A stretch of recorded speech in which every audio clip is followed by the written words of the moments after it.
Jangan lupa like, komen, dan subscribe channel YouTube TVRI Bengkulu dan nyalakan lonceng notifikasinya.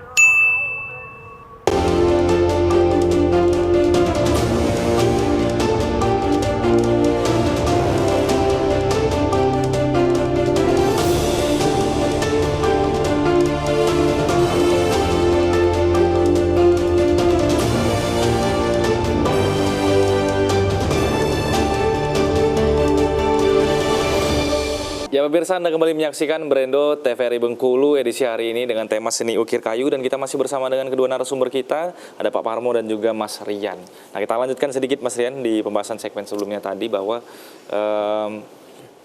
Pak Parmo adalah sosok yang disegani dan juga Mas juga melalui proses dan setiap tahapan ketika diajarkan itu berkenaan dengan seni ukir kayu ini sendiri. Mas, berarti kalau orang bisa mengukir di dalam kayu, di kayu maksud saya, berarti dia sudah juga bisa membuat alat-alat seperti bangku, kursi, dan juga selain sebagainya, Mas. Dari pengalaman saya dan teman-teman yang saya lihat, semua orang yang mengukir kayu itu rata-rata mereka bisa membuat seperti lemari. Bahkan lemari ya, Mas, ya? Lebih kompleks ya. Lemari ukir, kursi ukir, meja ukir, jadi semuanya rata-rata bisa dikerjakan. Soalnya kan dia sudah menekuni di ukirnya itu. Dan dia udah paham tentang kerja bangkunya, tentang sambungan, mengetam atau menyugu. Dan mereka ketika sudah paham itu semua, mereka bisa membuat kursi yang ada ukirannya seperti itu. Meja. Berarti bisa dikerjakan oleh satu orang sebenarnya dengan kalian dari awal sampai dengan selesai. Bisa. Lemari yang ada ukirannya misalnya bisa satu orang ini bisa mengerjakan dari tahapan awal sampai dengan akhir. Hanya dikerjakan oleh satu orang saja bisa berarti, Pak, sebenarnya. Sampai finishing bisa. Berarti di sana pentingnya pendidikan formal itu ya, Pak, ya, Pak? Ya. Karena diajarnya step by step gitu. Ya. Bukan tiba-tiba bisa ngukir aja. Itulah bedanya antara tukang yang akademis dengan tukang yang tidak mempunyai basic pendidikan. Bedanya kalau alumni kami diharapkan lulusan itu bisa merancang. Jangan hanya meniru, memang awalnya meniru contoh dari gurunya. Tapi harapannya bukan berhenti di meniru, tapi karena meniru, iya, akhirnya mengembangkan. Nah, sudah mengembangkan, sudah bisa, pasti ada ide untuk membuat hal yang baru, daya cipta kan. Jadi ada tahapannya. Awal belajar yang termudah adalah meniru. Tapi jangan plagiator, meniru terus dijuali terus ya jangan. Nanti cipta orang kan. Sekedar untuk belajar boleh. Kan? Ini pesan penting ya pemirsa bahwa jalur pendidikan formal itu bahkan di kesenian yang stigmanya seringkali di jalanan gitu ya, Pak, ya, dan sebagainya, itu pendidikan formal tetap penting di sini termasuk dalam berkesenian ini ya pemirsa, bahwa kita tidak boleh melupakan pendidikan formal. Nah, kalau boleh tahu Pak, kalau di tempat Bapak mengajar di SMK 5 ya, Pak, ya, itu apa aja jurusannya, Pak? Pertama tahun 95 itu dibuka jurusan kriya kayu. Kriya kayu? Kriya kayu. Kemudian buka lagi berapa tahun kemudian kriya tekstil. Itu masih kelompok kriya. Nah, kriya itu apa dulu ya? Iya ya, Pak, ini saya agak sedikit bingung nih, Pak. Kriya itu dari sebenarnya bahasa daerah. Asal katanya itu kriyan. Kriyan itu apa? Kriyan itu dapur tempat membuat benda-benda kriya. Seperti misalnya dulu di kerajaan gitu kan. Ada kebutuhan kerajaan itu kan macam-macam.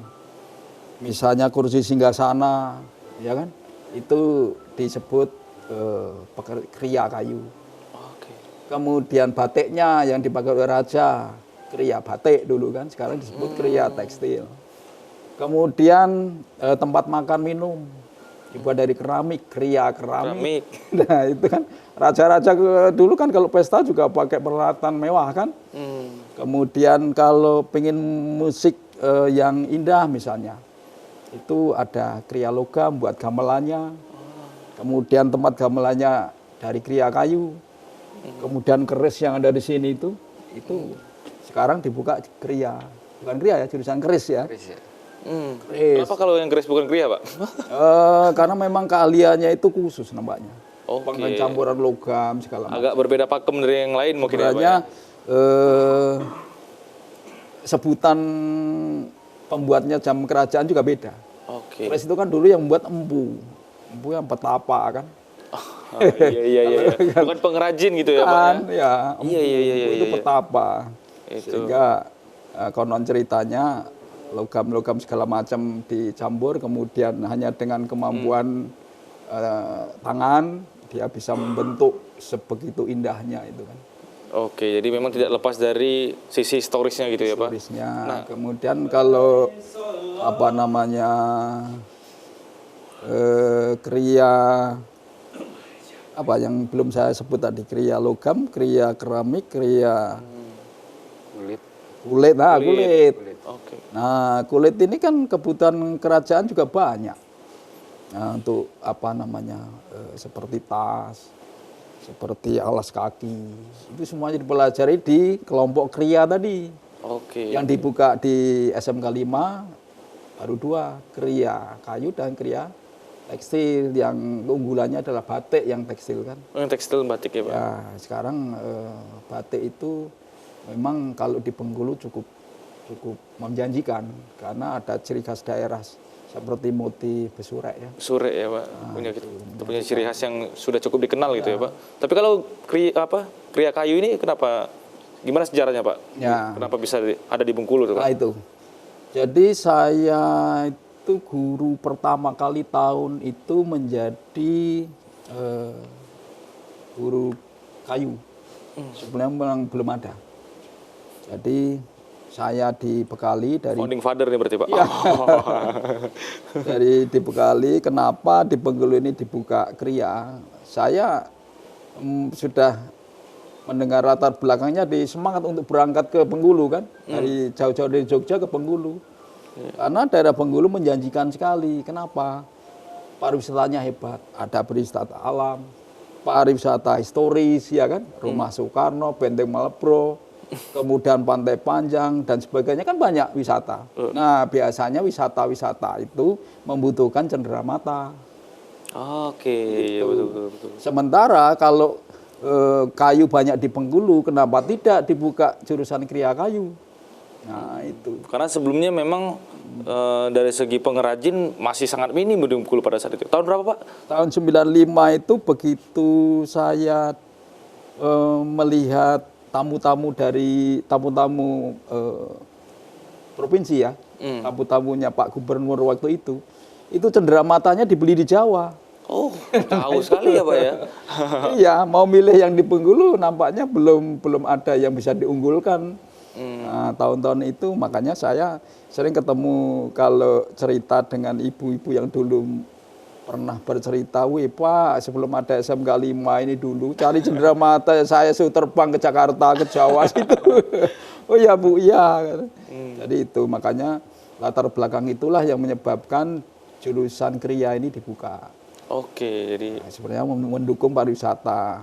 Jadi di samping itu memang potensi alamnya untuk dibuka kriya kan cukup luar biasa. sangat support sebenarnya ya, Pak ya. Iya, alamnya itu kan dengan kayu-kayu kualitasnya bagus, kualitas ekspor. Kenapa harus hanya diekspor?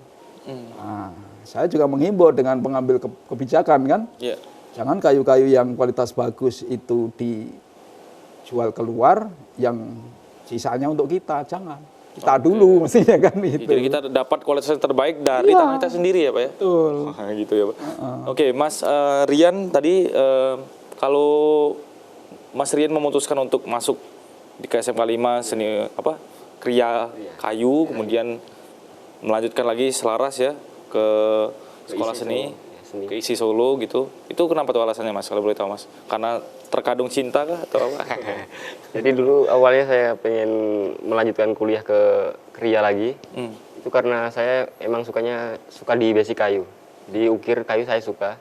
Jadi dan Bapak Dari sebelum masuk ke SMK-nya Mas seperti apa, Mas? Kan nggak mungkin di SMP tiba-tiba saya mau jadi pengukir nih kan. Jadi seperti waktu jujur saya dulu masuk ke SMK 5 itu emang nggak ada Belum ada bayangan gimana gitu ya. Jadi saya dulu awalnya pilihan pertama tuh di SMK 1, di SMK 1 Bengkulu. Cuman karena di sana saya tidak diterima, jadi saya pindah ke diterimanya di SMK 5 itu. Memang banyak yang gitu, Mas. Itu cerita-cerita orang sukses itu biasanya gitu, Mas. Jadi saya dipindah ke SMK 5 Bengkulu di jurusan kriya. Di situ saya agak kesel sama yang karena dipindah itu. Jadi saya awalnya nggak semangat karena ini apa jurusan kayu. Jadi saya pengennya cuma masuk-masuk aja, jadi belajar-belajar aja. Cuman Oke. setelah saya masuk di jurusan itu, ketemu kakak tingkat. Hmm. Sebelum diajar dengan Bapak Parmo, saya diajari caranya bikin gantungan kunci dari kayu. Nah, dari bikin gantungan kunci yang sekecil ini, itu bisa dijual seharga 5.000. Nah, di situ saya mulai tertarik bikin terus.